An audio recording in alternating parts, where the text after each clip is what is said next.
노년의 건강은 병원에 자주 간다고 지켜지는 게 아닙니다. 오히려 병원에 덜 갈 수 있게 만드는 생활 습관이 중요합니다. 그 중에서도 외출, 아주 단순하지만 강력한 건강 습관입니다. 요즘 노년분들 중에는 나갈 일이 없다, 갈 곳이 없다는 말을 자주 하십니다. 하지만 그 말 속엔 무기력, 외로움, 신체 저하, 그리고 때로는 삶의 의욕 상실까지 숨어 있습니다. 놀랍게도 하루 3번 외출하는 노년은 심리적 안정, 신체 기능, 식욕, 수면의 질까지 모든 면에서 건강 지표가 높은 것으로 나타났습니다. 단순히 어디를 가느냐가 중요한 게 아닙니다. 밖으로 나가려는 의지 자체가 건강을 지키는 힘이 됩니다. 햇빛을 쬐고 몸을 움직이고 사람과 마주치고 익숙한 거리를 걷는 그 일상이 곧 가장 값비싼 약보다 강력한 복약 습관이 되는 겁니다. 이 영상에서는 왜 하루 3번 문을 여는 삶이 노년의 건강을 지키는지 그 구체적인 이유 5가지를 말씀드리겠습니다. 마지막까지 함께 보신다면 당장 내일 아침 어디든 한번 나가볼까 하는 마음이 드실 겁니다. 첫째, 햇볕은 약입니다. 비타민 D는 밖에서 채워야 합니다. 노년의 건강을 이야기할 때 대부분의 사람들이 놓치는 게 하나 있습니다. 바로 햇볕입니다. 우리는 어릴 때부터 햇빛을 조심하라는 말을 들으며 자라왔습니다. 자외선 차단제를 바르고 피부를 가리고 여름철이면 그늘로만 다니라고 배우며 말이죠. 그런데 아이러니하게도 노년의 가장 중요한 건강 자원 중 하나가 바로 햇볕입니다. 햇빛은 단순한 자연현상이 아닙니다. 인체에 직접 작용하는 영양소입니다. 햇빛은 공기처럼 눈에 안 보이지만 우리 몸을 움직이는 에너지입니다. 특히 노년기엔 비타민 D 결핍이 심각한 문제로 대두되고 있습니다. 비타민 D는 단순히 뼈를 튼튼하게 해주는 역할을 넘어 면역력, 근육 기능, 우울증 예방, 심혈관 질환 예방에도 관여합니다. 하지만 문제는 이 중요한 비타민 D를 음식이나 영양제로만 채우긴 어렵다는 점입니다. 실제로 음식에서 섭취할 수 있는 비타민 D는 전체 필요량의 10에서 20% 정도에 불과합니다. 나머지 대부분은 어디서 만들어질까요? 정답은 바로 햇볕을 쬐는 것입니다. 햇볕은 피부를 통해 비타민 D를 직접 생성하게 합니다.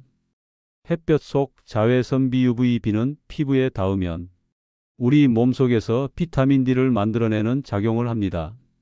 이 과정은 마치 공장처럼 햇볕이라는 자극이 있어야 돌아가는 생산 라인입니다.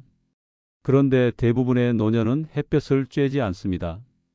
아파트 실내에 하루 종일 머무르고 외출을 꺼리고 겨울이면 더 나가질 않고 피부가 약해졌다고 자외선을 완전히 차단합니다. 결과는 명확합니다.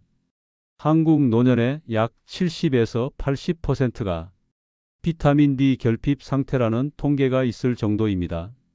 결핍이 지속되면 어떤 일이 벌어질까요? 비타민 D가 부족하면 뼈만 약해지는 게 아닙니다.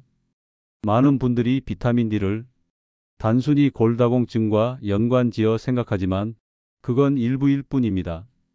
비타민 D가 부족하면 아래와 같은 증상이 생길 수 있습니다.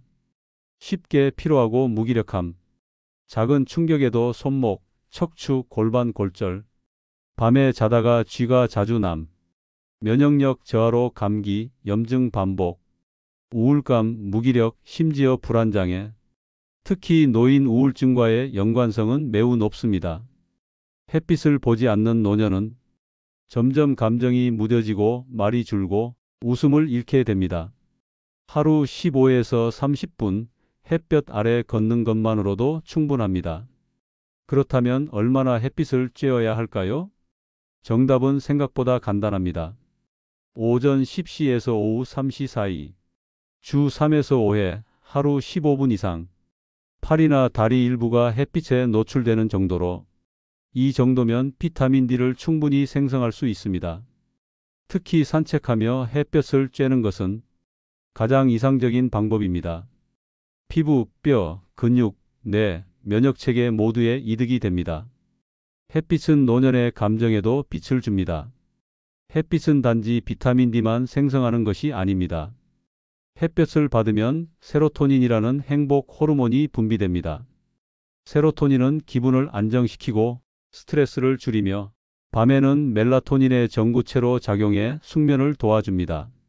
즉, 햇볕을 제대로 받는 노년은 덜 짜증내고 잘 웃으며 밤에 숙면을 취하고 작은 일에 덜 예민해지는 긍정적인 정서 상태를 유지하게 됩니다. 실내 햇빛 말고 반드시 실외 햇빛을 받으셔야 합니다. 창문을 통해 들어오는 햇빛은 대부분 자외선비가 차단되어 있습니다. 햇빛이 있어도 그 안에 비타민 D 생성 자극은 없는 셈이죠. 따라서 실내에서 햇빛을 느끼는 것과 밖으로 나가 햇빛을 직접 받는 것은 완전히 다릅니다. 창가에서 앉아 있었으니 충분히 받았겠지 하는 착각이 가장 큰 함정입니다. 외출은 햇볕을 받는 가장 쉬운 방법입니다. 노년기에 햇볕을 받는 가장 자연스럽고 쉬운 방법이 뭘까요? 바로 외출하는 것입니다. 동네 마트에 장 보러 가기, 버스 정류장까지 산책 삼아 걷기, 근처 공원에서 벤치에 앉아 쉬기, 텃밭이나 마당을 한 바퀴 둘러보기. 이처럼 짧고 일상적인 외출 속에 햇볕, 움직임, 사람과의 마주침이 함께 따라옵니다. 햇볕은 공짜지만 무시하면 큰 값을 치르게 됩니다. 병원에서 비타민 D 주사를 맞기 전에, 영양제를 사기 전에 먼저 스스로에게 이렇게 물어보세요. 오늘 나는 햇볕을 얼마나 받았는가? 햇볕은 우리가 쉽게 지나치는 자연의 선물이지만 그 효과는 어떤 약보다 큽니다. 밖으로 한 걸음 나아가는 순간 그 첫 걸음이 이미 노년 건강을 지키는 첫 복용이 됩니다. 하루에 한 번, 아니 3번 문을 열고 햇빛을 마주해 보세요. 그 순간부터 몸은 이미 건강해질 준비를 시작하고 있을 겁니다. 둘째, 아침 햇살을 맞는 사람은 밤에 잘 잡니다. 밤에 잠이 안 와서 너무 괴로워요. 노년기 가장 흔한 건강 고민 중 하나입니다. 수면 장애는 단순한 불편함이 아닙니다. 잠을 못 자면 노화가 빨라지고 질병 위험도 높아지고 정신적 불안정까지 따라옵니다. 그런데 의외로 이 수면 문제의 해답이 바로 아침 햇살이라는 사실 알고 계셨나요? 수면의 핵심은 언제 자느냐가 아니라 언제 깨어나느냐입니다. 대부분의 사람은 수면의 질을 밤에 얼마나 잘 자는가로 판단합니다. 하지만 전문가들은 한결같이 말합니다. 좋은 수면은 아침에 시작된다고. 사람의 몸은 태양의 주기에 따라 움직이도록 설계되어 있습니다. 이 리듬을 생체 리듬 서카디안 리듬이라고 부릅니다. 햇볕이 뜨는 시간에 깨어 움직이고 해가 지는 시간에 몸이 멈추도록 유도하는 이 리듬은 우리가 생각하는 것보다 훨씬 강력한 건강 지표입니다. 아침 햇살은 생체 리듬의 시계추를 초기화하는 역할을 합니다. 햇빛, 특히 아침 햇살에 포함된 자연광은 우리 눈을 통해 뇌로 들어가 몸 전체의 시계 역할을 하는 식이오차 상액 SCN이라는 부분을 자극합니다. 이 식이오차 상액은 생체 리듬을 조율하는 본부 같은 존재입니다. 햇살이 눈에 닿는 순간 몸은 지금부터 낮이 시작됐구나라고 인식합니다. 그러면 아침부터 코르티솔 활력을 주는 호르몬이 분비되고 밤이 되면 자동으로 멜라토닌이 나오게 됩니다. 그런데 아침에 햇빛을 보지 않으면 몸은 낮이 왔는지조차 모르고 리듬은 하루 종일 흐트러지며 밤이 되어도 잠잘 준비가 안 됩니다. 노년기에는 생체 리듬이 더 쉽게 무너집니다. 젊은 사람은 밤을 새워도 회복이 빠릅니다. 하지만 노년기는 다릅니다. 나이가 들수록 뇌의 생체 시계가 민감해지고 햇빛이나 활동의 영향에 더 크게 반응합니다. 아침에 늦게 일어나거나 하루 종일 커튼을 닫고 실내에만 있거나 불을 켜놓고 낮밤 없이 생활하는 습관은 결국 수면장애, 무기력, 심장 건강 악화, 우울감으로 이어질 수 있습니다. 아침 햇살은 약보다 빠르게 수면을 유도합니다. 수면 장애로 병원을 찾으면 대부분 수면제가 처방됩니다. 하지만 수면제는 일시적일 뿐 장기 복용 시 의존성과 부작용 위험이 큽니다. 반면 아침 햇살은 부작용 없는 수면 보조제입니다. 아침에 햇살을 20에서 30분만 쬐면 약 없이도 밤에 멜라토닌 분비량이 늘고 평균 잠드는 시간은 30에서 60분 빨라지고 깊은 수면 시간이 증가하는 효과가 나타납니다. 이는 실제 임상 연구에서도 확인된 결과입니다. 햇살을 쬐는 가장 좋은 방법은 밖에 나가는 것입니다. 햇빛을 직접 쬐기 위해 특별한 장비나 노력이 필요한 건 아닙니다. 가장 좋은 방법은 다음과 같습니다.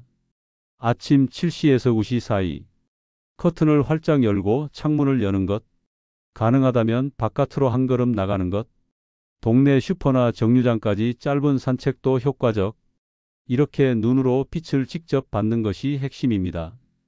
안경을 썼더라도 걱정 마세요. 대부분의 햇빛은 유리를 통과해 눈으로 들어옵니다. 단, 선글라스는 피하시는 것이 좋습니다. 아침 햇살은 우울감을 막고 기분을 밝힙니다. 햇빛은 세로토닌을 자극합니다. 세로토닌은 행복 호르몬이라고 불리며 기분 안정, 식욕 조절, 집중력 향상에 도움을 줍니다. 햇빛을 받는 노년은 기분이 가라앉지 않고 사소한 일에도 감사하고 하루가 덜 무겁게 느껴집니다. 반대로 햇볕을 받지 못하면 우울감, 짜증, 불안, 무기력감이 증가하고 사는 게 아니다라는 감정이 생깁니다. 노년기 정신 건강을 지키는데 햇볕은 필수적 정신 비타민입니다. 햇볕을 쬐면 식욕도 좋아집니다. 의외지만 중요한 사실. 햇빛은 식욕에도 긍정적 영향을 줍니다. 생체 리듬이 제대로 돌아가면 아침에 허기가 생기고 점심, 저녁도 규칙적으로 먹게 되며 위장 기능도 더 잘 작동합니다. 결국 하루가 정돈되고 밤에는 규칙적인 피로감이 오면서 자연스럽게 숙면에 이르게 됩니다. 아침 햇살을 맞는 노년은 밤을 지혜롭게 마무리할 수 있습니다. 잠이 오지 않는다고 TV만 켜고 밤을 버티기보다 아침 햇살을 맞이하는 작은 실천이 수면 문제를 바꾸는 시작입니다. 하루 중 가장 밝은 시간에 밖으로 나가 햇빛을 맞는다는 것, 그건 단순한 외출이 아닙니다. 노년의 리듬을 회복하는 몸의 알람 시계를 다시 맞추는 일입니다. 내일 아침 눈을 뜨고 창문을 활짝 여세요. 그리고 5분만이라도 밖을 걸어보세요. 그때부터 당신의 밤은 훨씬 달라질 것입니다. 셋째, 밖에 나가야 먹는 것도 달라집니다. 노년기에 가장 흔하게 듣는 말 중 하나는 입맛이 없다는 이야기입니다. 잘 먹지 않으니 기운이 없고 기운이 없으니 더 움직이지 않고 결국엔 근육이 줄고 체력도 떨어져 일상이 무너집니다. 그런데 이 악순환의 출발점, 바로 외출 부족이라는 사실을 알고 계셨나요? 식욕은 입에서 시작되지 않습니다. 몸 전체의 감각이 작동해야 합니다. 많은 사람들이 식욕을 단순히 혀나 입맛의 문제라고 생각합니다. 하지만 실상은 다릅니다. 식욕은 뇌, 장, 호르몬, 감정, 환경이 함께 작동하는 복합적 메커니즘입니다. 특히 노년기에는 신체 기능 저하로 인해 후각과 미각이 둔해지고 소화기관의 움직임도 느려지며 음식에 대한 반응도 약해집니다. 하지만 놀라운 점은 이 모든 것을 다시 깨우는 가장 쉬운 방법이 밖에 나가는 것이라는 사실입니다. 외출하면 오감이 깨어납니다. 집 안에만 있으면 공기 변화가 없고 시야도 제한되고 익숙한 냄새, 정적인 소리만 반복됩니다. 하지만 바깥에 나가면 꽃향기, 음식 냄새, 사람들 소리, 햇빛, 바람, 거리의 움직임 등 오감이 모두 자극을 받습니다. 이 자극이 뇌의 시상하부를 자극하면서 자연스럽게 식욕을 유발하는 호르몬 분비가 촉진됩니다. 결국 외출을 하면 배고픈 느낌이 다시 살아나는 것입니다. 움직이면 장도 같이 움직입니다. 노년기에는 위장 기능이 저하돼 식후 더부룩함, 소화불량, 잦은 트림, 식사 후 피곤함 등을 호소하는 경우가 많습니다. 하지만 바깥으로 걸어 나가는 것만으로도 복부의 가벼운 진동과 긴장, 혈액순환이 일어나면서 위장 운동이 활발해지고 소화가 쉬워집니다.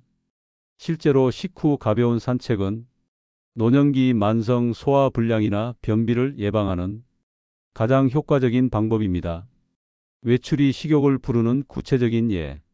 시장에 나가서 채소를 보면 된장찌개나 해볼까 하는 생각이 듭니다. 빵집 앞을 지나가면 고소한 냄새에 입맛이 돈다는 감정이 생깁니다. 다른 사람과 함께 앉아 커피를 마시다 보면 뭐라도 곁들여야지 하는 행동이 따라옵니다.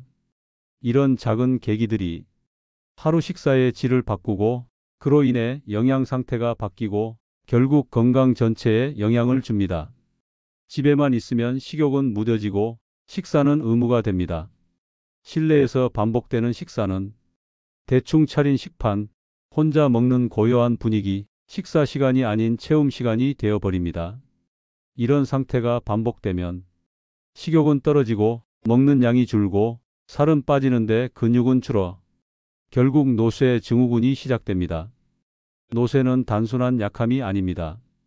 면역력 저하, 낙상 위험 증가, 병원 입원율 상승, 회복력 저하 등 삶의 질을 근본부터 무너뜨리는 신호입니다.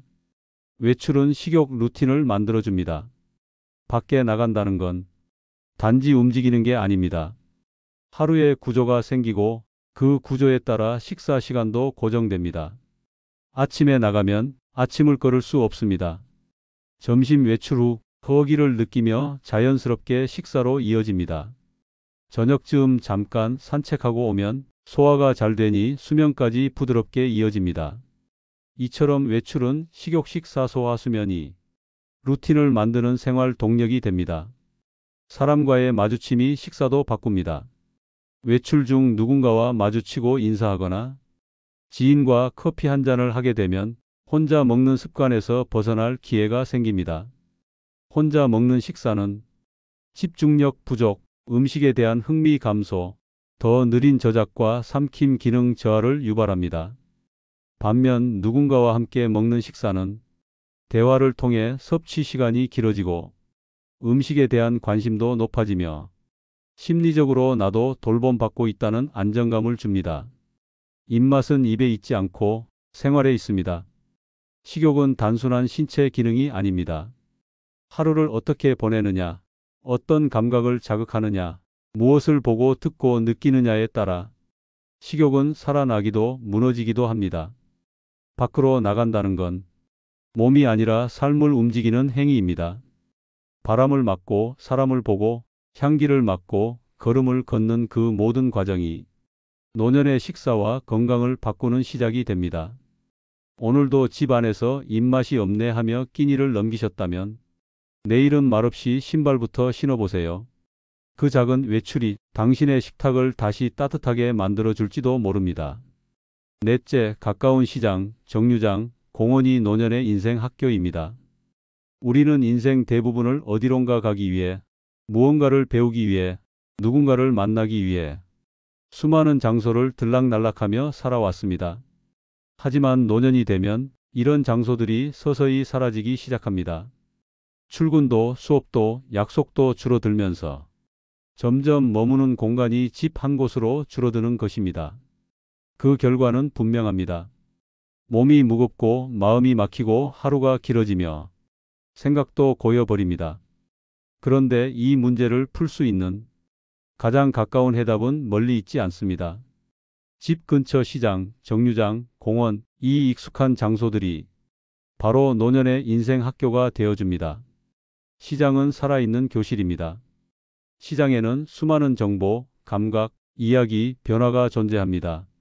물건을 사러 간다는 단순한 이유 외에도 계절의 흐름을 채소와 과일에서 느끼고 가격의 변화로 사회의 물가를 체감하며 상인의 표정과 말에서 사람들의 분위기를 읽게 됩니다.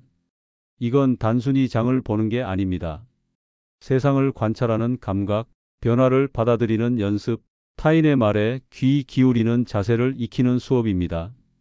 게다가 시장은 늘 비슷한 사람, 익숙한 얼굴이 반복되어 사소한 정을 주고받는 관계 맺기 훈련장이 되기도 합니다. 정류장은 기다림의 교실입니다. 정류장에서 버스를 기다리며 사람을 구경하고 시간을 보내고 혹은 어디 가세요? 하는 짧은 말도 노년에게는 사회적 연결의 순간이 됩니다. 무엇보다 중요한 건 정류장은 목적지를 상상하게 하는 장소입니다. 지금 이 버스를 타면 어디까지 갈 수 있을까? 나도 어디 한번 가볼까? 이런 생각 자체가 삶의 방향과 가능성을 여전히 스스로 상상하게 합니다.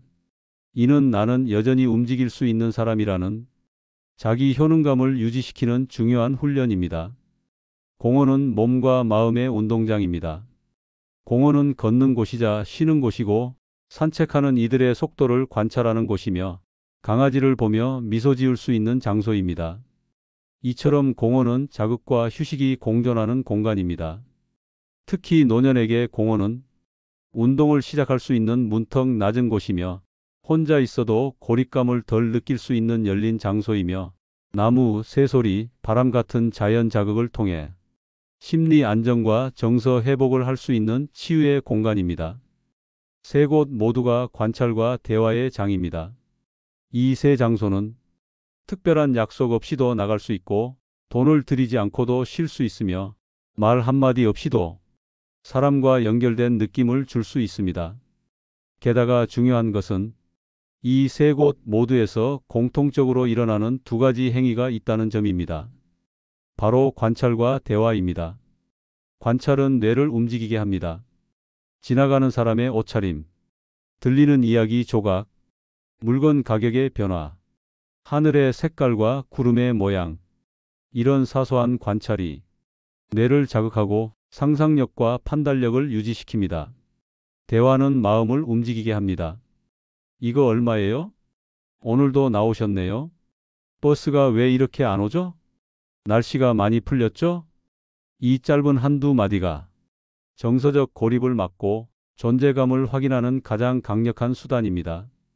집 밖에는 배움과 회복의 요소가 넘쳐납니다. 노년기에 뇌 기능이 떨어지는 주요 원인은 기억력 자체가 아니라 새로운 자극 부족입니다. 매일 같은 곳, 같은 생각, 같은 일상 속에선 신경세포의 시냅스 연결이 느려지고 뇌는 점점 활동을 멈춥니다. 하지만 시장, 정류장, 공원처럼 예측은 되지만 완전히 같은 날은 없는 곳에서는 뇌가 매일 작게나마 예외를 인식하고 반응하게 됩니다.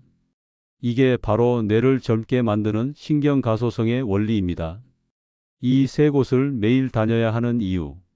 하루에 한 번은 시장을 가고 하루에 한 번은 정류장을 걷고 하루에 한 번은 공원 벤치에 앉는다면 그건 운동의 시간인 동시에 뇌 훈련 시간 그리고 사회적 감정의 충전 시간이 됩니다. 외출을 건강을 위해 억지로 해야 하는 일이 아니라 오늘은 어디 가서 살아 있을까? 라는 탐험처럼 여긴다면 그 자체로 인생이 다시 학습되고 삶이 다시 열린다는 느낌을 받게 됩니다. 나이가 들어도 배움은 멈추지 않습니다.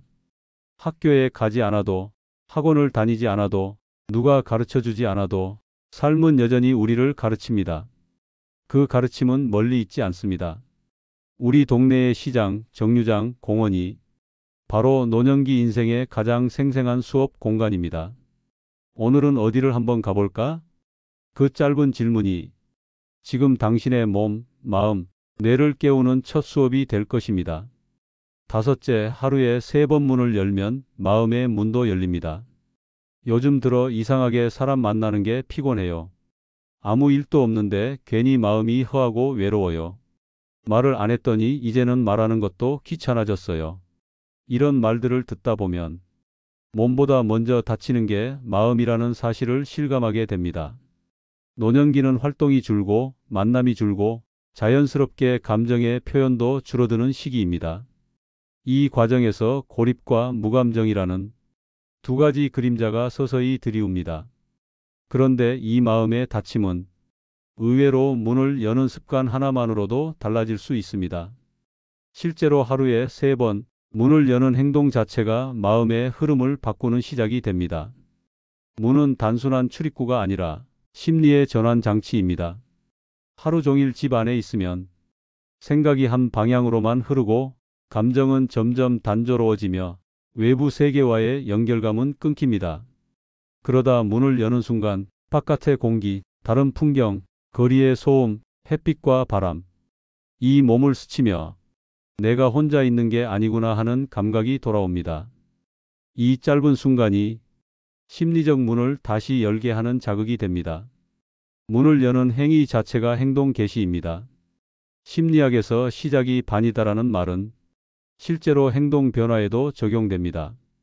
가장 중요한 건 시작을 알리는 물리적 행동입니다. 문을 여는 것은 단순한 바람 쐬기, 쓰레기 버리기, 현관 앞 화분에 물 주기 같은 사소한 행동처럼 보일 수 있지만 이것들이 몸의 긴장을 풀고 감정의 방향을 바꾸는 출발점이 됩니다. 특히 노년기에는 작은 행동을 얼마나 자주 하느냐가 감정 조절의 핵심이 됩니다. 문을 여는 횟수가 늘수록 고립감은 줄어듭니다. 단 하루에 아침에 한 번, 점심에 한 번, 저녁 무렵 한 번이라도 문을 열고 나가는 행위는 내가 아직도 세상과 연결되어 있다는 증거가 됩니다. 이 3번의 행동만으로도 신체 활동량 증가, 햇빛 노출, 이웃과의 가벼운 인사, 새로운 감각 자극이 일어나며 고립감은 자연스럽게 줄어듭니다. 내 감정을 누군가가 본다는 감각이 회복됩니다. 사람은 혼자 있다는 것보다 누군가 나를 봐주고 있다는 감각이 사라질 때 더 큰 외로움을 느낍니다. 그런데 문을 열고 나서는 순간 지나가던 사람과 눈이 마주치고 우편함에 붙은 종이를 보며 정보를 접하고 길냥이나 이웃 아이를 보는 순간 아직 나는 세상 안에 있다는 심리적 연결이 형성됩니다. 이 작은 연결들이 우울감, 무기력, 불안의 벽을 조금씩 허물게 해줍니다. 3번의 문 열기는 정서순환을 만들어줍니다. 아침에 문을 열면 하루가 시작되며 의식이 맑아집니다. 점심 무렵 문을 열면 정체되던 기분이 환기되며 긴장이 풀립니다. 저녁에 문을 열면 하루를 정리하고 내 감정을 다시 돌아보게 됩니다. 이러한 3번의 반복은 정서가 고이거나 쌓이지 않게 하루를 순환시키는 심리적 구조를 만들어줍니다. 실제로 마음이 다치는 건 움직이지 않아서입니다. 노년 우울증은 많은 경우 갑작스럽게 찾아오는 것이 아니라 아무 일도 하지 않으면서 매일이 똑같아질 때 서서히 쌓여가는 것입니다. 갈 데도 없고 만날 사람도 없고 내가 움직여서 뭐하나? 이런 생각은 움직임을 멈추게 하고 멈춘 몸은 곧 다친 마음으로 이어집니다. 하지만 그냥 바람 좀 쐬어야지 하며 문을 여는 순간 몸도 생각도 감정도 따라 움직입니다.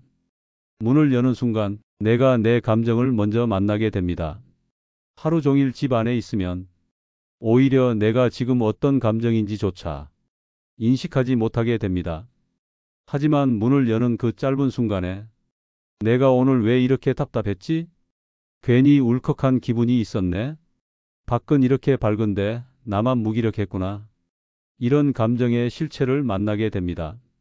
그제야 우리는 내 감정을 돌볼 수 있는 주체는 나다라는 자각을 하게 됩니다. 마음이 다쳤다고 느낄 때 가장 먼저 열어야 할 것은 문입니다. 몸이 아프다고 병원을 가듯 마음이 아플 때는 밖으로 나가는 작은 행동이 치료의 시작이 됩니다. 하루 3번 문을 여는 건 거창한 계획이 필요하지 않습니다. 단지 습관처럼 아침에 공기를 맞고 점심에 햇살을 보고 저녁에 바람을 느끼는 것, 그것만으로도 노년의 마음은 다시 숨을 쉬게 됩니다. 오늘도 마음이 좀 답답했다면 창문이든 현관이든 작은 베란다든 문을 열어보세요. 닫힌 문을 여는 순간 당신의 마음도 따라 열릴 것입니다. 나이가 들수록 중요한 건 어디에 사느냐가 아니라 어디로 나가느냐입니다. 하루 3번 문을 여는 삶은 단순한 외출이 아닙니다. 햇볕으로 뼈를 지키고 아침 햇살로 잠을 고치고 시장에서 사람을 배우고 공원에서 마음을 풀고 걸으며 삶을 다시 움직이게 합니다. 노년의 건강과 행복은 거창한 운동이나 비싼 약이 아니라 오늘 한 번 더 나가보는 마음에서 시작됩니다. 끝까지 시청해 주셔서 감사합니다.